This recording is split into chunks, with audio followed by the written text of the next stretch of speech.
I am sitting in my new apartment right now, looking out the window at the city lights below, and I cannot help but think about how different my life is compared to 1 year ago. A year ago, I thought my world had ended when my fiancée cheated on me. She told me I would never find someone like her, that I was too boring, too safe. But today, Natalie is asleep in the bedroom, a successful model who told me she had a crush on me since high school. How did everything turn around so completely? Let me take you back to where it all began. Before I start this story, I want to know where you are watching from. Drop your location in the comments below. If you have ever been through the pain of betrayal, hit that like button so I know I am not alone. Subscribe to this channel so you do not miss more real stories like this one. Now let me take you back 3 years to the day I met Jessica. 3 years ago, I was 25 years old, working at a marketing company in Portland, Oregon. Life was steady, predictable, comfortable. I had my routine down to a science. Wake up at 6:30 a.m., hit the gym, grab coffee from the shop on 3rd Avenue, and be at my desk by 8:30 a.m. I was focused on building my career, saving money, doing all the things people say you should do in your 20s. It was a Sunday morning in April when I met Jessica. I had decided to break my routine and try a new coffee shop across town. The place was packed, every table occupied, except for one small spot by the window. I ordered my usual black coffee and a blueberry muffin, then looked around for somewhere to sit. That is when I saw her. She was reading a book, her hair falling over her shoulder, completely absorbed in the pages. The book was one of my favorites, a mystery novel I had read twice. I walked over and asked if I could share the table. She looked up, smiled, and said yes. We started talking about the book, then about other books, then about everything else. Jessica was 24, working in human resources at a tech startup downtown. She was smart, funny, and seemed to get my sense of humor. We talked for 2 hours straight, long after our coffees had gone cold. Before I left, I asked for her number. She gave it to me without hesitation. That week, we went on our first real date to a small Italian restaurant in the Pearl District. The food was average, but the conversation was incredible. I felt like I had known her forever. 6 months flew by in what felt like weeks. We went hiking every other weekend, exploring trails along the Columbia River Gorge. We watched movies at my apartment every Friday night, making popcorn and arguing about which thriller was better. She introduced me to her friends, I introduced her to mine. My best friend Ryan said she seemed great, and my mom told me she was happy to see me so content. Everything felt natural, easy, right? I started thinking about the future, about building a life with someone. Jessica seemed like the person I had been waiting for. 2 years into our relationship, I decided it was time to propose. I had been saving money, planning the perfect moment. I chose Cannon Beach, a place we had visited on our first road trip together. It was September, and the sunset over Haystack Rock painted the sky in shades of orange and pink. We walked along the shore, the sound of waves crashing around us.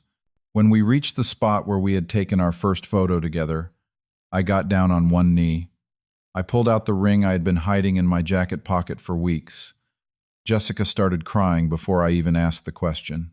She said yes, and we held each other as the sun disappeared below the horizon. I felt like the luckiest man alive. The wedding planning started immediately. We booked a venue, a beautiful garden estate just outside the city. We tasted cakes, chose flowers, sent out save the dates. The wedding was set for June, 10 months away. I started working extra hours to save money for the honeymoon. Jessica had always wanted to go to Italy, so I was planning a 2-week trip through Rome, Florence, and the Amalfi Coast. She started a new job at a larger company, a promotion she had been working toward for months. I was proud of her. Everything was falling into place exactly as it should. But around 3 months before the wedding, things started to change. It was March, and Jessica began working late more often. At first, it was once or twice a week. Then it became almost every night. She would come home at 10 or 11 p.m., exhausted, barely wanting to talk. When I asked about her day, she gave vague answers about meetings and projects. Her phone, which used to sit on the counter while we cooked dinner together, was now always face down, always locked. One night I woke up at 2 a.m. to use the bathroom, and saw the glow of her phone screen. She was sitting up in bed typing and smiling at something. When I asked who she was texting, she quickly turned off the screen and said it was just a coworker about a project deadline. I wanted to believe her, but something in my gut told me otherwise. Ryan noticed the change too. We met for drinks one Thursday evening, and he asked if everything was okay with Jessica. I told him about her working late, the secretive phone behavior. He did not say much, just told me to pay attention. I brushed it off, thinking he was being overprotective. I convinced myself that Jessica was just stressed about the wedding and her new job. I told myself that couples go through rough patches, that this was normal. But deep down, the doubt had already started growing. The truth came crashing down on a Friday evening in April, exactly 2 months before our wedding date. Jessica told me she had to work late again. I stayed home planning to cook dinner for us when she got back. I made her favorite pasta dish, set the table, even bought flowers for the centerpiece. I wanted to remind her that we were a team, that we could get through this stressful period together. Her laptop was on the coffee table, still open from the morning when she had been checking emails over breakfast. The screen lit up with a notification, and I glanced over without thinking. It was a message on iMessage synced from her phone. The preview read, "Cannot wait to see you tonight. Tell him you are working late again." The sender was listed as Tyler Work. My heart stopped. I stared at the screen, trying to make sense of what I was reading. My hands shook as I reached for the laptop. I knew I should not look, that reading someone's private messages was wrong, but I could not stop myself. I clicked on the conversation and scrolled up. There were hundreds of messages going back 2 months, photos I did not want to see, plans to meet at hotels. Tyler saying things like, "You deserve better than him," and "When are you going to leave?" But the message that destroyed me completely was from Jessica. She had written, "I will leave after the wedding. I need the gifts and the money from his family first. Then we can be together." I felt like someone had punched me in the stomach. The room started spinning. I took screenshots with my phone, my hands trembling so badly I could barely hold it steady. I sat on the couch and waited. Every minute felt like an hour. I kept rereading the messages, hoping I had misunderstood, but the words did not change. At 11 p.m., I heard her key in the lock. Jessica walked in her makeup, slightly smudged her hair, messier than it had been that morning. She smiled when she saw me, that same smile I had fallen in love with 3 years ago, but now it looked fake, rehearsed. I asked her calmly, "Who is Tyler?" Her smile vanished instantly. She asked why I was going through her messages. I held up my phone, showing her the screenshots. She stared at the screen for what felt like forever, then her face crumpled and she started crying. She collapsed onto the chair across from me, sobbing into her hands. She said she was sorry, that she never meant to hurt me. She admitted that she and Tyler had been seeing each other for 2 months.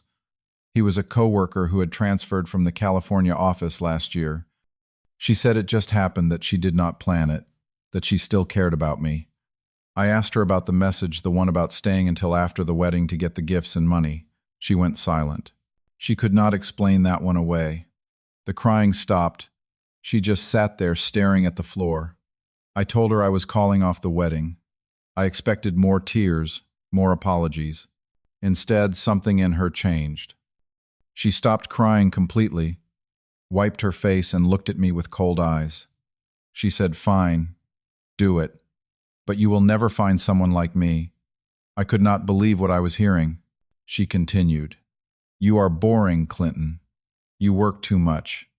You spend Friday nights planning budgets and organizing spreadsheets. Tyler makes me feel alive.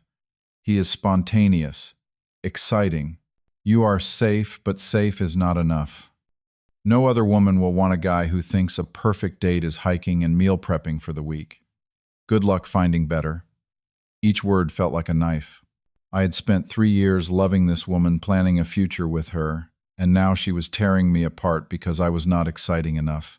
She stood up, grabbed her purse, and said she would come back for her things later. She walked out the door without looking back. I sat alone in our apartment, the dinner I had cooked getting cold on the table. The engagement ring she had left on the counter caught the light, mocking me, Her words echoed in my head, "You will never find someone like me." That night I believed her. The first week after the breakup was the hardest.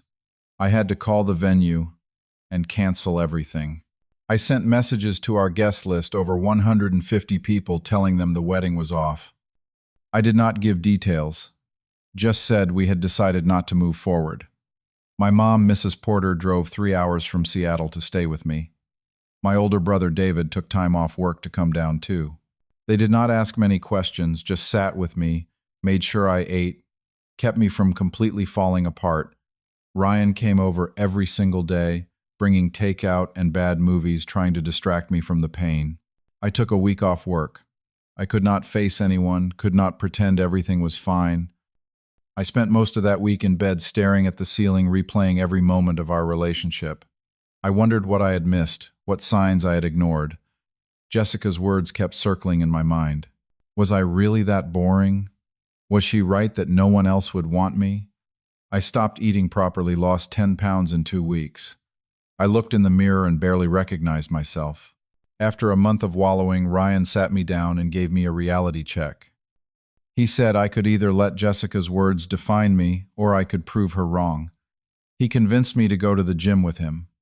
I went reluctantly, but something about the physical exertion felt good. It was a way to channel all the anger and hurt into something productive. I started going every morning before work, running on the treadmill until my legs burned, lifting weights until my arms shook. The gym became my therapy. 3 months passed. I could see the change in my body. I had gained muscle, lost the softness around my middle. I felt stronger, not just physically, but mentally too. I joined a photography class on Tuesday evenings, something I had loved in college but given up because I was always too busy with work. The class introduced me to a group of creative people who shared my interests. We went on photo walks around the city, capturing street scenes and landscapes. I started building a portfolio, something I did just for myself, not for anyone else. Work became another focus. I threw myself into projects, volunteered for the difficult assignments no one else wanted. My boss noticed. 6 months after the breakup, I was promoted to senior marketing manager. It came with a significant raise and more responsibility. I moved out of the apartment I had shared with Jessica and found a new place downtown, a 1-bedroom with floor-to-ceiling windows overlooking the city. I decorated it exactly how I wanted, with my photography prints on the walls and a minimalist style that felt clean and fresh. My life was rebuilding piece by piece, but I was still alone. I had not even thought about dating. I was not ready. Then in October, 6 months after Jessica left, I decided to attend a local art exhibition on a Saturday evening. I went alone, wanting to see the photography collection they were featuring. I was standing in front of a black and white portrait, analyzing the lighting technique, when I heard someone call my name. I turned around and saw a woman walking toward me, smiling. It took me a second to recognize her. Natalie. We had gone to high school together, though we were never close. I remembered her as quiet, artistic, always sketching in the margins of her notebooks. But the woman standing in front of me now was completely different from the girl I remembered. Natalie had become a professional model. Her hair fell in waves down her back, she wore an elegant black dress, and her smile was radiant. We hugged, and she said she could not believe it was me. We started talking, catching up on the years since graduation. She told me she had spent the last 5 years in New York working with fashion brands and photographers. She had just moved back to Portland a month ago to be closer to her family. She asked what I had been up to, and I gave her the abbreviated version, mentioning my marketing career and my photography hobby, but leaving out the part about Jessica. We left the exhibition together and found a coffee shop that was still open. We sat and talked until midnight, the conversation flowing easily. She told me stories about life in New York, the chaotic schedules, the demanding photographers, the incredible opportunities. I told her about my photography class and showed her some of my work on my phone. She was genuinely impressed, said I had a great eye for composition. As we were getting ready to leave, she said something that caught me completely off guard. She said she used to have a crush on me in high school, but never had the courage to tell me. I was stunned. I had no idea. She laughed and said it was probably for the best, since we were both so young and directionless back then. We exchanged numbers, and the following week she texted asking if I wanted to go hiking. I said yes. We drove out to Silver Falls State Park and spent the day walking the trail, talking about everything and nothing. I realized how comfortable I felt around her, how easy it was to be myself. There was no pressure, no expectations, just two old friends reconnecting. Over the next 2 months, we saw each other regularly. We went to movies, cooked dinner at my apartment, explored the city together. She even volunteered to model for some portrait shots I wanted to add to my portfolio. The photos turned out incredible, and I submitted them to a local gallery. One evening in December, we were sitting by the fireplace in my living room, drinking wine and watching the snow fall outside. I realized I had feelings for her, real feelings. I told her how much I enjoyed spending time with her, how she made me feel like myself again. She smiled and said she had been waiting for me to be ready. We kissed, and it felt right in a way nothing had felt in a long time. We officially started dating. I introduced her to my family over Christmas. My mom loved her immediately, and David said I seemed happier than I had been in years. Ryan met her and later told me, "Bro, you upgraded." I laughed, but I knew he was right. January came, marking 1 full year since I had broken up with Jessica. Natalie and I had been dating for 2 months, and everything felt natural, healthy, balanced. She supported my photography, encouraged me to enter competitions and apply for gallery shows. I supported her modeling career, attending her shoots when I could, helping her build her portfolio website. We complemented each other in ways I had not experienced before. She never made me feel boring or inadequate. She loved the quiet nights at home as much as the adventurous weekends exploring new places. One Saturday evening, we decided to celebrate our 2-month anniversary at a fancy restaurant downtown. I made a reservation at a steakhouse known for its intimate atmosphere and excellent wine list. We dressed up, took photos before leaving the apartment, and drove into the city. The restaurant was everything I hoped it would be.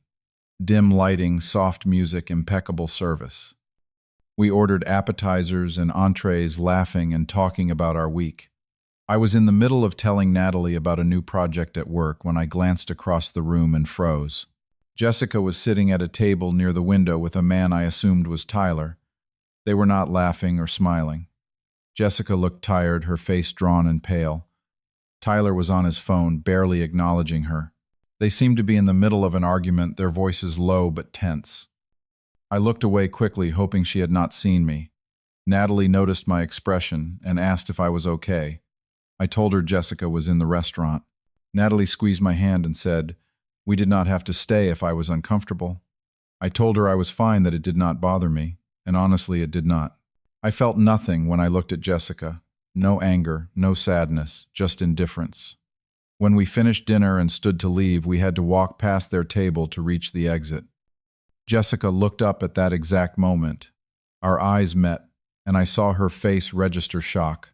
Her gaze moved from me to Natalie, taking in Natalie's designer dress, her confident posture, her beauty. Jessica stood up abruptly, almost knocking over her wine glass. She walked toward us, forcing a smile that did not reach her eyes. She said, "Hey, Clinton, you look good." I thanked her politely and introduced Natalie as my girlfriend. Jessica stared at Natalie, and I could see the wheels turning in her head. She recognized her probably from magazines or social media. Jessica tried to maintain her composure, but I could see the cracks forming. She said, "I see you did find someone. Good for you." Her voice lacked the arrogance it had carried that night she walked out. Tyler remained seated, staring at his phone, not even pretending to be interested in the conversation. I simply nodded, took Natalie's hand, and walked toward the door. I did not feel the need to say anything more. As we stepped outside into the cold January air, Natalie asked if I was really okay. I smiled and told her I was better than okay. Seeing Jessica had not hurt because I had moved on. I had found something real, something better. We drove home, and I did not think about Jessica again that night. The following months brought more positive changes. My photography was accepted into a small gallery show in March. Natalie helped promote it, inviting friends from the fashion industry to attend. The opening night was a success, and I even sold 3 prints. Work continued to go well, and I was given the lead role on a major campaign for a national client. Natalie booked several high-profile modeling gigs, including a campaign for a sustainable fashion brand she was passionate about. We went to movies, cooked dinner at my apartment, explored the city together. She even volunteered to model for some portrait shots I wanted to add to my portfolio. The photos turned out incredible, and I submitted them to a local gallery. One evening in December, we were sitting by the fireplace in my living room, drinking wine and watching the snow fall outside. I realized I had feelings for her, real feelings. She told me those qualities were rare and valuable. I learned that the right person does not make you feel like you need to change who you are. They love you for exactly who you are and encourage you to become the best version of yourself. Now, sitting on the balcony of my apartment 1 year after that chance encounter at the art gallery, I think about how much has changed. The pain Jessica caused forced me to rebuild myself from the ground up. We traveled together, taking weekend trips to Seattle, San Francisco, even a week in Hawaii. Life felt full-balanced, exciting in all the right ways. I realized that Jessica had been wrong about everything. I was not boring. I just needed someone who appreciated the things I valued, someone who saw quiet nights and thoughtful planning as strengths, not weaknesses. Natalie loved that I was dependable, that I showed up when I said I would, that I cared about building a future. I think about the moment Jessica told me I would never find someone like her, and I realized she was absolutely right. I did not find someone like her. I found someone better. Natalie is kind, where Jessica was selfish, supportive, where Jessica was critical, genuine, where Jessica was manipulative. Natalie sees my quiet strength as an asset, not a flaw. She values the stability I bring while also pushing me to take creative risks. We balance each other in ways I did not know were possible. The journey from that devastating night in April to this peaceful moment in January was not easy. There were days I did not want to get out of bed, days I believed Jessica's words, days I thought I would never feel whole again. But I pushed through one day at a time, one small step forward after another. I learned that healing is not linear, that some days you feel strong and other days you feel broken all over again. But each day, even the hard ones, moved me closer to where I am now. I learned that sometimes the worst thing that happens to you is actually the best thing in disguise. Losing Jessica forced me to find myself again, to remember who I was before I started trying to be what she wanted. It taught me that the right person will never make you feel inadequate or boring. They will celebrate your quirks, appreciate your routines, and love you not despite your flaws, but because of your whole authentic self. Jessica did me a favor by leaving, even though it did not feel like it at the time. She cleared the path for someone who truly deserved to be in my life. Natalie walks out onto the balcony holding 2 glasses of wine. She hands me one and sits down beside me, resting her head on my shoulder. I kiss the top of her head and look out at the city lights twinkling below us. The air is crisp, the sky clear, the moment perfect.